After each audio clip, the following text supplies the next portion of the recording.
If you're a regular viewer of this channel, the chances are you're someone who has or is considering making some big changes to the way they travel, switching out a petrol or a diesel vehicle for a lower or zero emission one.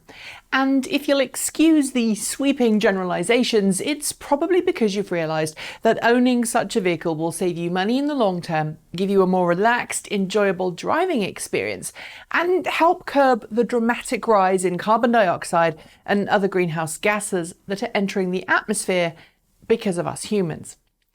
If your goal includes reducing CO2, then you're also likely going to want to know about anything that goes against that, be it caused by industry, politics, or natural disaster.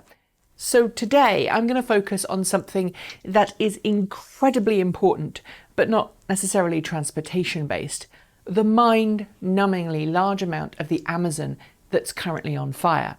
And to do so, it might get uncomfortable for some people. Because right now, at the time of filming this, the city of Sao Paulo in Brazil is almost in complete darkness during the middle of the day.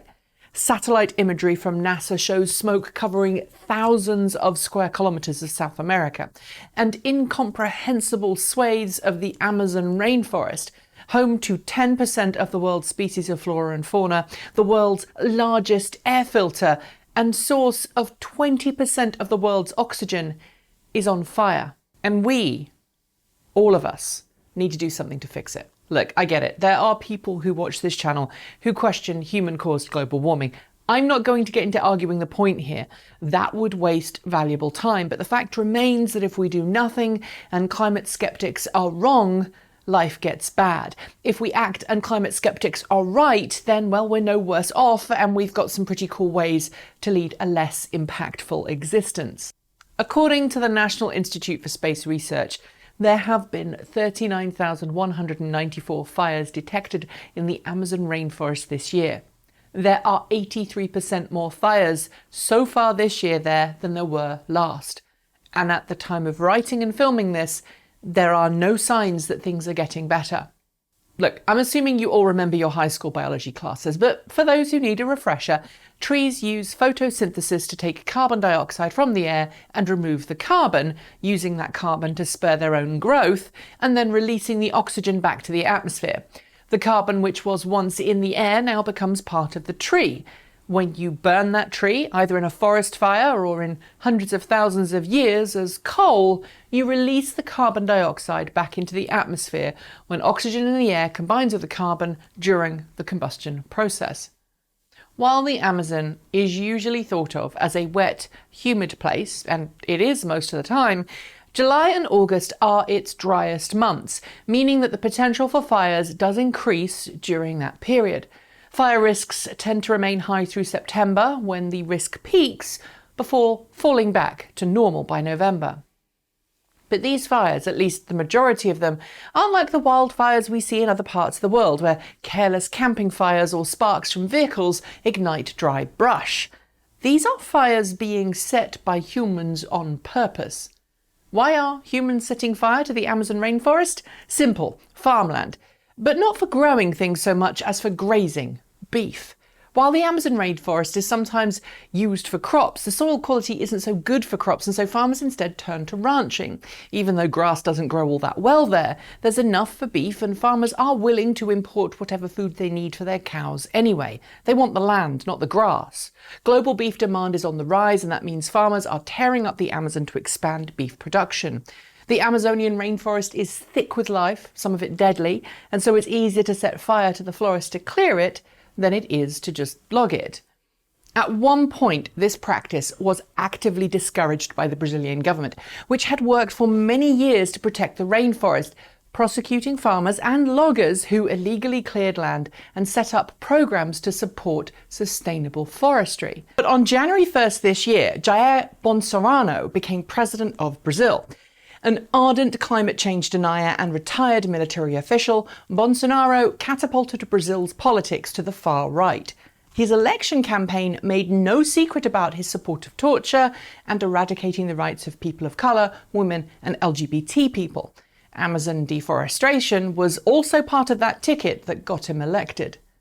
Since inauguration, he's pushed back the progress made on protecting the Amazon rainforest, and he's deregulated environmental protections.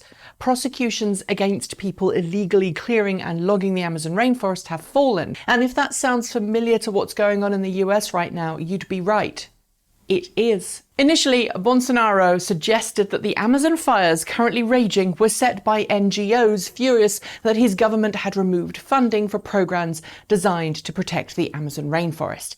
At the time of recording this, though, no evidence has been given to back up his claim. What's more likely, illegal, and in some cases government-encouraged, burning of the Amazon rainforest has taken place. At the G7 summit this weekend, Bolsonaro came under extreme pressure from other world leaders to act and has committed to sending the military in to put out the fires. But even now, his effort appears half-assed. Although half-assed is better than nothing. Why should we worry about all of this? Well, aside from the obvious, remember, the Amazon takes more carbon dioxide and turns it into oxygen than any other living or mechanical process on the planet. And all that carbon dioxide being released into the atmosphere by burning the rainforest will only accelerate the effects of global warming. In addition, these fires are threatening indigenous peoples who have lived in and coexisted with the rainforest for generations. These fires not only threaten their way of life, but their culture, their homes, and their future. It's bad. Really bad. If you're hiding in a dark place, rocking back and forth right now, I wouldn't blame you. But honestly, it's not going to fix the problem. So here's what you need to do to make a difference. First, write to your elected officials. Make sure they know how to act and that you want them to act. Put pressure on your government to get involved in the efforts to put out the fires. And make sure they also put pressure on Brazil's government to make more efforts to protect the Amazonian rainforest. It may not be in your country, but it's on your planet. Second, don't buy beef from Brazil. Consider going vegetarian or vegan because that will help your overall carbon footprint and your health. But if you really have to have beef, then just make sure you don't buy it from Brazil. With more meat substitutes than ever before, there really isn't an excuse to eat meat, but it's up to you. Third, get smart about your wood. Don't buy wood that comes from the Amazon rainforest. Sadly, while there are programs in place to try and track the source of much of the wood that comes from the Amazon region, many illegal loggers use forged permits or forged paperwork when exporting their wood. And that makes it really hard to figure out which wood is sustainably sourced and which isn't, even if everybody says it is. To that end, it's easier and safer to just not buy wood or wood products from the Amazon region. This includes a lot of hardwoods like mahogany, Brazilian cherry, and Brazilian walnut. Instead, try to buy more wood and wood products made from wood that comes from certified, sustainable forests. While logging isn't the direct cause of this current fire, being smart about your wood will help a bunch. That means getting your wood from non-old growth logging and ensuring that it's certified by the Forest Stewardship Council. If you can't account for where the wood comes from, don't buy it. The Rainforest Alliance is another good place to go to check the wood you're buying from is from a safe source. Fourth, try to reduce your paper and wood consumption. Recycle and do your bit to slow down the consumption of wood in the first place. Finally, sign up to donate to one of the various charities charged with supporting and protecting the rainforest. I'll leave some links in the show notes to help you make a donation that works for you. That's it. Thanks for watching, and don't forget to like, comment and subscribe. Normally I'd ask you to donate to our Patreon or Ko-fi right now, but really if you're going to donate to anything after watching this video, make sure it's to one of the groups I've listed below. I'll be back soon with more content for you all to enjoy, but until then, behave yourselves and keep evolving.